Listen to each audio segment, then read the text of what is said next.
You know. Sit down. Whoa. You're already sitting down. That was rude. For you to understand my RYLA experience, I have to explain a few things. At the beginning of this month, I traveled to my old home in Kentucky for my sister's wedding. I went to see my old doctor due to a sudden appearance of bruises and petechiae. She took my blood count and told me the good news is that I don't have leukemia, but I do have something called ITP. I was sent to University of Kentucky Hospital in Lexington. I saw a hematologist and was then admitted to the hospital for an overnight treatment. That was the worst night of my life. The best depiction I could make would be that it was heck.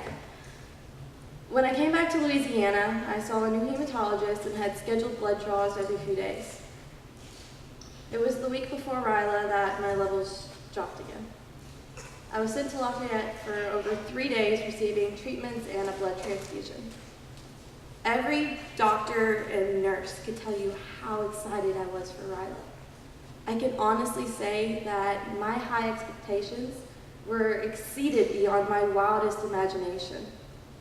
With my ability to do the things I love, threatened by something I possess no control of, I arrived Sunday scared, vulnerable, and unsure of myself or my future. I am now leaving confident, courageous, and reassured. I was reminded that I can overcome any obstacle. All of those accepted in this program have already exhibited leadership skills in their everyday lives. However, Camp RYLA teaches us how to channel these skills into action.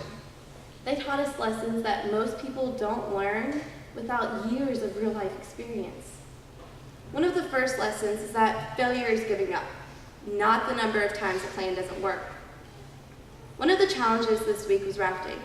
Your team was stranded on an island with a volcano about to blow. With the given resources, each team was instructed to craft a raft to carry each member to safety in as little time as possible. Sounds simple, right? Wrong. We tried plan A, then plan B, then plan C, and plan D. As DD, designated dummy, the only thing to stay above the water was my hat. Even though it took longer than expected, we did not fail, because we didn't give up. It is because of that perseverance that we were rewarded with a successful raft that we were proud of. Another common element throughout this week was to think outside the box. Often we allow our mind to restrict what is possible by limiting ourselves to boundaries that don't even exist. Whether it's solving a puzzle, brainstorming, or accomplishing a simple task. One leadership activity we did was to link 9 dots in the shape of a box together with 4 lines without lifting our pens. In order to accomplish this, one must literally think outside of the box. This type of innovative thinking is vital to the success of any leader.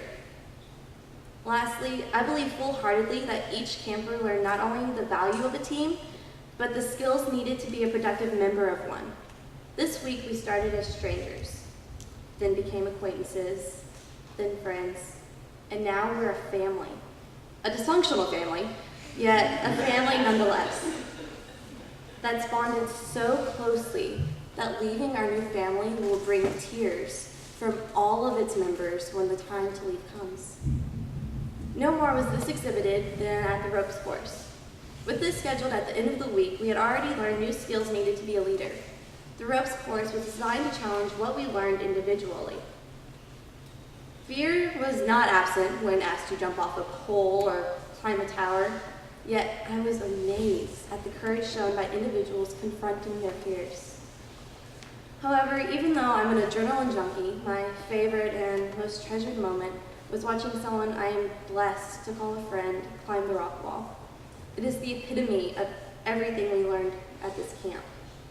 It was difficult for her, yet she still gave it all she had. When she fell, she would try again. Even when most people would have given up, she kept going. She exhibited individual courage, determination, perseverance, and strength to the highest degree. She never gave up.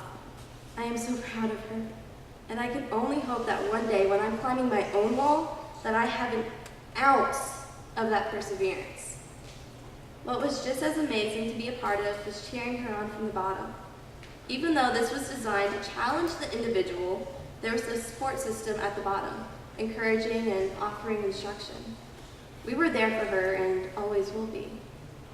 Now that it is the end of the week, it's time for us to take our new skills and turn them into action.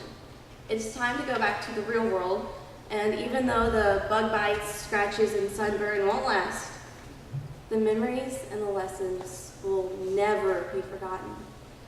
I thank each of you for being a part of it and helping me grow. Thank you.